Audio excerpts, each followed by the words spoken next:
Look మార్చిన Pawan sensational నిర్ణయాలు. ఇటీవల ఆంధ్రప్రదేశ్ ఉప ముఖ్యమంత్రి పవన్ కళ్యాణ్ పలు ప్రాంతాల్లో పర్యటన చేస్తూ అధికారులను హడలెత్తిస్తున్నారు. పవన్ కళ్యాణ్ కంప్లీట్ గా ఆయన హెయిర్ స్టైల్ మార్చి నాయా లుక్ తో కనిపిస్తున్నారు.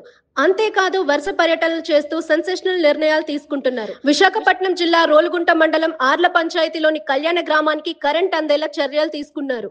నవంబర్ 8వ తారీఖున తిరుపతి జిల్లాలోని మామండూరు అటవీ ప్రాంతం మంగళం గొడౌన్లో ఏబీసీ నాన్ గ్రిడ్ దుంగలను పరిశీలించారు.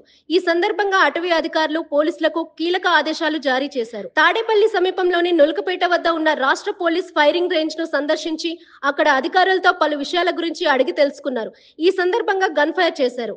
చిత్తూరు జిల్లాలో పలమనేరు మండలంలోని ముసలిమడుగులో ఉన్న కుంగి ఏనుగుల శిక్షణ శిబిరాన్ని సందర్శించారు. ఏనుగులకు అందించే ఆహారం, వైద్య సేవలు, ట్రైనింగ్ విధానాలను పరిశీలించారు. అటవీ పరిరక్షణ చర్యలపై పవన్ కళ్యాణ్ అధికారులతో సమీక్ష జరిపారు. మొత్తానికి పవన్ కళ్యాణ్ వారం రోజుల నుంచి ఏపీ పాలిటిక్స్ లో టాక్ ఆఫ్ ద టౌన్ గా మారారు. తన లుక్ మార్చడమే కాదు ఏపీ పాలిటిక్స్ లో కొత్త ట్రెండ్ సృష్టిస్తున్నారంటూ కామెంట్స్ వినిపిస్తున్నాయి.